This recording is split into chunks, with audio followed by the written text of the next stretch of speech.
Good morning students. Question number second है 11.1 का। बच्चों को समझ नहीं आ रहा है ये चैप्टर, तो फर्स्ट क्वेश्चन मैंने आपको पहले समझाया था, आज दूसरा क्वेश्चन लेते हैं। तो सेकंड क्वेश्चन को पहले क्वेश्चन रीड कीजिए, पहले अच्छे से पढ़ लीजिए क्वेश्चन को, ठीक है। उसकी रीडिंग होनी बहुत ज़रूरी है। अब आप इसको समझिए। Mrs. Kaushik has a square plot with the measurement as shown in the figure.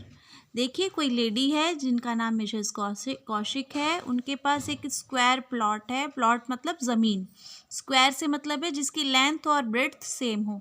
तो इस प्लॉट की जो लेंथ एंड ब्रेड्थ है वो 25 मीटर है।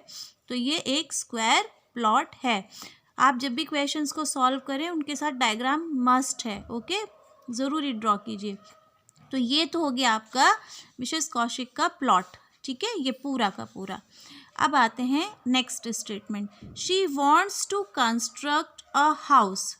वो एक मकान बनाना चाहती हैं। वॉन्ट्स मतलब चाहती हैं, तो हाउस कंस्ट्रक्ट करना चाहती हैं in the middle of the plot. Middle means बीच में, तो इस प्लॉट के बीच में वो एक मकान बनाना चाहती हैं। ये दिया गया है, ठीक है।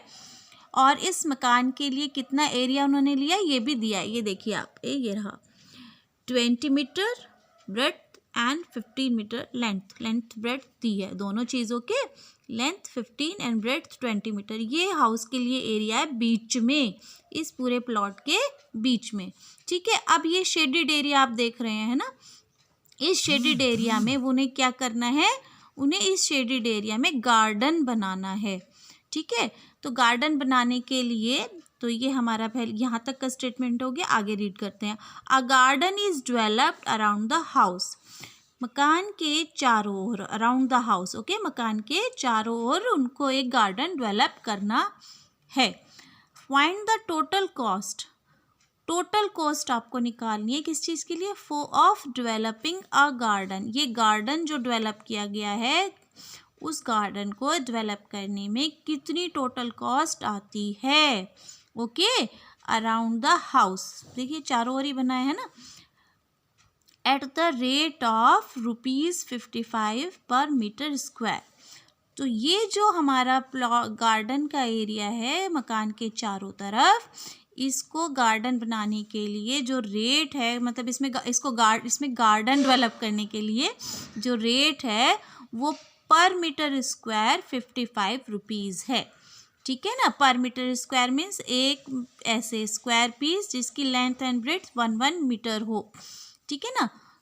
स्क्वायर अभी आपको, तो हमें इसको कैलकुलेट करना है कि कितनी टोटल कॉस्ट आएगी, ठीक है। तो अब इसको हम समझते हैं। क्वेश्चन आपको क्लियर हुआ? फिर से एक बार समझते हैं। ये पूरा प्लॉट है, स्क्वायर प्लॉट, इसके अंदर ये मकान बनाना है बीचों बीच, और चारों तरफ बची हुई जगह में गार्डन डेवलप करना है। तो गार्डन डेवलप करने के लिए कितना कुल खर्च आएगा, उस टोटल कॉस्ट को आपने निकालना है। अगर पर मीटर स्क्वायर 55 रुपीज़ का रेट है, ओके, 1 मीटर स्क्वायर के लिए 55 रुपीज़ चार्ज होते हैं, तो इस पूरे के लिए कितना होगा। तो आपका सीधी सी बात है, हमें इस शेडेड एरिया का, यानी कि जो गार्डन वाला एरिया है, इसके लिए हमें क्या चाहिए, एरिया निकालना है इसका, ये वाले गार्डन का, ठीक है। तो इसके लिए समझना है हमें, पहले तो हमारे पास पूरा एरिया होना चाहिए, फिर मकान का एरिया होना चाहिए, और उसको हम सब्ट्रैक्ट कर देंगे तो हमारे पास ये वाला एरिया आ जाएगा। समझे आप? आपको क्या करना है, पूरे प्लॉट का एरिया निकालना है, फिर हाउस का एरिया निकालना है, और फिर उसको सब्ट्रैक्ट करना है। तो ये स्टेप हमारे 3 स्टेप हो गए। 1 step total area, second step house का एरिया, और थर्ड स्टेप में आपको सब्ट्रैक्ट करना है, ठीक है। फिर उसके बाद आप रेट निकालेंगे, कॉस्ट निकालेंगे पूरी, ओके। देखिए शुरू कर रहे हैं। ये डायग्राम कंपलसरी है, ज़रूर बनाना है ना। तो अब हम कर रहे हैं start. Area of square plot ये निकाल लिया। फॉर्मूला ज़रूर लिखिए, नंबर गेन करने हैं तो फॉर्मूला ज़रूरी है। Side square, unit square. Unit square मैंने यहाँ इसलिए लिखा है, लास्ट में बच्चे यूनिट लिखना भूल जाते हैं, ठीक है ना, यूनिट लिखनी बहुत ज़रूरी है। तो ये हमारा हुआ 25 है साइड इसकी, तो 25 स्क्वायर, वैल्यू आई 625 मीटर स्क्वायर। क्योंकि स्क्वायर है, 25 को 2 टाइम्स मल्टीप्लाई करेंगे तो आपकी वैल्यू आएगी 625। ये आ गया आपका स्क्वायर प्लॉट का एरिया। अब हमें निकालना है हाउस का एरिया, एरिया ऑफ हाउस, क्योंकि वो क्या है, रेक्टेंगुलर है, ठीक है, स्क्वायर नहीं है। आप देखिए दोनों चीज़ें अलग अलग है ना, ये 20 है, ये 15 है, तो ये क्या हो गया, एक रेक्टेंगल।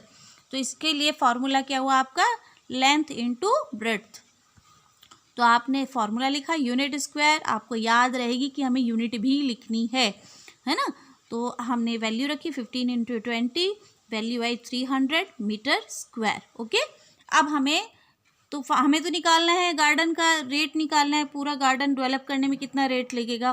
तो हमें उसके लिए रेट नहीं, सॉरी, कॉस्ट बोलना चाहिए, है ना, कॉस्ट निकालनी है आपको, टोटल कॉस्ट। तो आपने क्या किया, अब हमने निकाला एरिया ऑफ द गार्डन, ये सब्ट्रैक्ट कर दिया आपने, बहुत सिंपल है।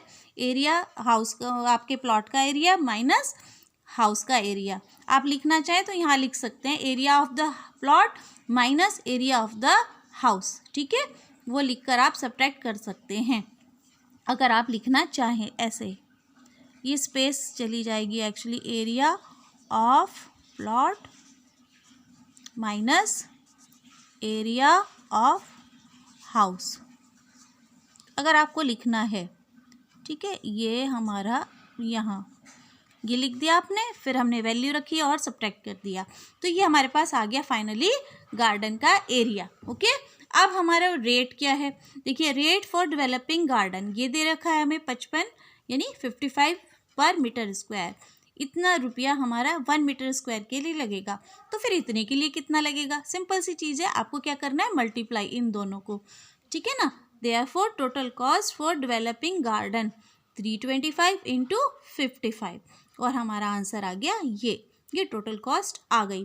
ये बिल्कुल ऐसे ही है जैसे समझ लीजिए ये आपका 1 kg एप्पल की कॉस्ट हुई, तो 10 kg एप्पल की कॉस्ट कितनी होगी, बिल्कुल सेम, हम मल्टीप्लाई करते हैं ना सिमिलर वे में। तो 1 मीटर स्क्वायर गार्डन डेवलप करने के लिए हमारे पास ये कॉस्ट है, तो इतने एरिया की क्या कॉस्ट होगी, सिंपल मल्टीप्लिकेशन। उम्मीद है आपको क्लियर हुआ होगा, ठीक है। Give your response, thank you for watching.